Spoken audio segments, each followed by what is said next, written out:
Eh bien, salut à toutes et à toutes. Donc aujourd'hui, c'est Acid Vodka. Et je vais pour une petite présentation de mon EK Flip que j'ai adapté à la Mage 2.10, comme vous pouvez le savoir, qui a fait assez mal aux EK Flip. Donc, pour savoir qu'avant il était assez PVM plutôt au marteau racle. Donc, aujourd'hui, je vais vous présenter. Alors, je vais passer en mode comeback. Donc, c'est Karak. Donc, vous pouvez voir, c'est un EK Flip Intel. Donc qui je trouve pas mal pour le PVP. Assez axé vita et résistance, malgré que, comme vous pouvez le voir, il est pare-chaussée partout parce que un EK multi pour moi c'est the best. Que je risque de vraiment passer en Boréal 199, surtout vu l'arrivée de la mage sur les CAC. Donc, et surtout la carry qui va passer en 6PA, ça va pas être super de la garder quoi. Donc après, caractéristiques plus poussées, qu'est-ce que j'ai donc voilà, j'ai pas mal d'esquive PM. Bon, l'esquive PA, ça reste encore convenable, pas trop dégueulasse. La fuite et le tag, j'en suis assez content aussi.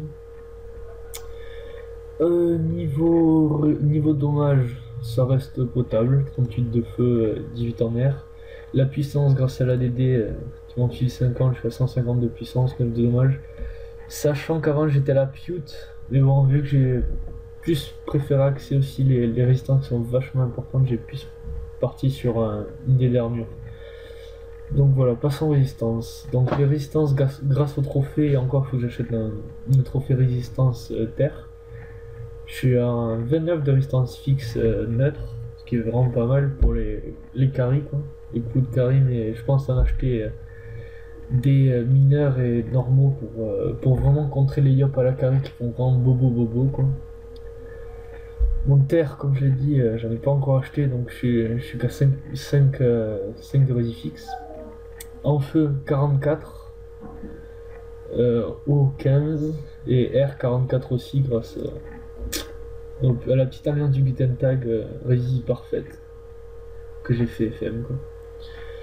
Alors voilà. Bon, on va parler un peu plus du stuff maintenant. Donc, panneau Tengu pour la plupart des jets over Vita ou over feu. Donc, 322 Vita la coiffe, Gelano PAPM normal quoi. Cap 80 Intel. 310 la ceinture, vous voyez. 230, 70 d'Intel les bottes. Après, un collier du Minoto pour le PO. Puis les CC aussi au passage qui sont vraiment pas trop mal. L'alliance du Kutenta, comme je disais, pour la Vita et les résistances qui sont vraiment énormes. La bonne vieille Carifeu. Et là, donc, le nouveau trophée, je pense pour la plupart, vous avez pu voir le turbulent qui file 1 PM mais qui retire 1 PM, donc d'où la panneau Tengu qui file 1 PM de bonus. Là, l'examinateur PO, mais je pense le faire sauter pour un trophée Rési. Et après, voilà, les trophées basiques d'un EK quoi. Après, résistance, je sais que c'est ready. J'ai toujours un Dofus KO au cas où pour l'XP. Et voilà. Donc, on va essayer d'aller voir tout ça en punch, voir s'il y en a des libres. Ah, ben nickel, un peu de ça libre. Hop. Donc, je vais peut-être commencer par les sorts. D'abord, tester les sorts. Hop. Je me booste. Merde, j'aurais pas dû faire maîtrise, c'est pas grave. Donc on va commencer par une petite langue râpeuse. En moyenne je suis 300, ouais, moins 2 PO. Et en CC c'est moins 2 PO pendant 6 tours. Ce qui est vraiment utile. Hop, t'as la petite roulette.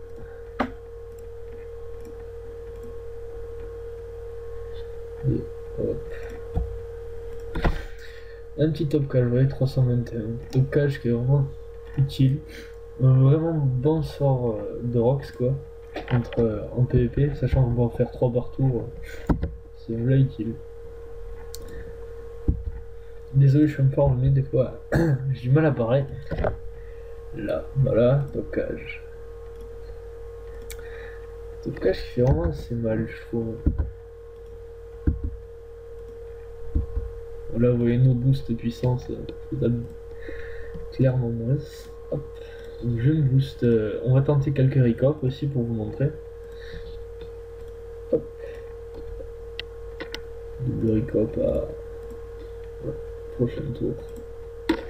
Qui doit faire pas trop mal vu que c'était sur un tour. On va tester encore quelques zones. Un recop CC.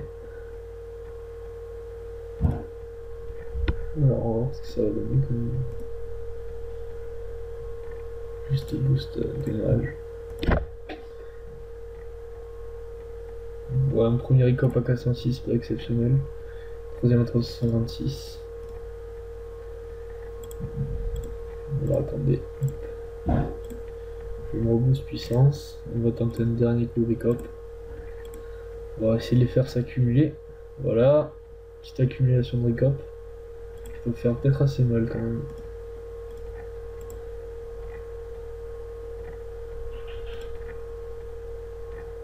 Ouais, il y a un petit recop à 700 ouais. Sans être trop multi. Bon, on va partir. Je vais attendre le prochain tour pour me booster à la carry.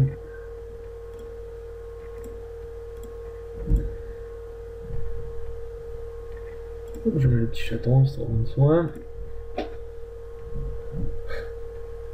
Ah, c'est comme ça, nickel. Allez, on va mettre un petit carry feu. Donc, le problème de la carry, c'est juste que les jets sont assez aléatoires, donc ça dépend vraiment de ce que je fais. Ah, vous voyez, c'est pas là. Le coup de carry était pas énorme celui-là. Hop, on va voir avec une nouvelle quoi. Une nouvelle 4 Intel. Vous voyez, avec une nouvelle 4 Intel, je monte facilement à 1100. Un bon son du chaton. Roulette 50 contre PM. Ah oui, là, en plus je suis plus boost puissance. Peut-être. Ouais, voilà, 900, vous voyez. C'est le problème de la carry, c'est vraiment les jets qui sont assez aléatoires. Donc, qu'est-ce que je voulais vous montrer aussi? Je vais essayer de vous montrer un peu une petite amélioration de stuff que j'ai prévu pour la 2.11, pour le stuff multi. Et... donc, on se retrouve d'ici quelques minutes. Nous revoilà. Donc, ce que je vais vous montrer là, le petit stuff multi que j'ai prévu pour mon écart. Donc, lors du Guten Tag, c'est pas sûr, hein, ça risque de changer ou quoi, parce que je pense que c'est un multicac comme beaucoup de PVP selon la classe que j'ai en face. Et donc, regardons un peu tout cela. Donc, c'est en 10.5. Ouais, c'est pas top, mais bon, 194, je peux passer à 11 avec la cape du professeur Xa. Peut-être avoir un petit FM sur la noix boréale. Et donc, ce que j'aime beaucoup dans ce panneau, c'est vraiment les résistances, quoi, qui vont vraiment être énormissimes, comme vous pouvez le voir, les résistances fixes. Franchement, ça peut être vraiment utile, quoi. En plus, si on compte la DD, là j'ai compté une DD PM, mais je peux remettre ma DD camé, ma DD armure, je veux dire, avec un petit exo PM, quoi. Donc, quoique non, il me faudrait même un trophée PM parce que l'exo PM je l'ai déjà sur le Gelano. Donc, qu'est-ce qu'on va parler? Donc, panneau boréal classique, quoi, avec alias du Guten Tag et arc du Guten Tag, ce qui me permet d'avoir le petit bonus de panneau qui est pas trop mal, le PO et la Vita, quoi. Donc, ce qui me fera à peu près 3800, aléatoirement 3800 de Vita, quoi. 10 PA, 5 PM. Donc dessus j'ai prévu à la place de la prédominance feu une petite prédominance terre pour les dégâts neutres de l'arc ou de la steak ou d'autres cacs, quoi. Voilà, donc, sachant qu'on ne pourra plus mettre qu'un coup de cac, quoi. Ce qui est un peu dommage avec cet hommage. Que la fuite sort vraiment pas mal, 52 fuite et 45 d'attaque. L'esquive PM et PA pas mal aussi. Les retraits, bon, pas super utiles, quoi, pour l'instant. La prospect, on s'en fout. L'initiative 2500, ça ouais, pas mal. Les CC, bon là ça compte le trèfle. Donc c'est pas trop. Puissance, ça compte aussi Bon, la puissance, ça va pêcher un peu, j'aurais que 52 puissance. Là. Enfin, 95 de puissance, je veux dire, j'aurais juste. Et si je mets mon armure, je serais presque à 150 comme je suis là actuellement. Donc voilà, donc j'espère que cette vidéo vous aura plu. Oui, énorme blague. J'espère que cette vidéo vous aura plu, c'était ma toute première. Donc n'hésitez pas à aller vous abonner à ma chaîne qui sera dans la description. Je vous souhaite une bonne journée à tous. Allez, ciao!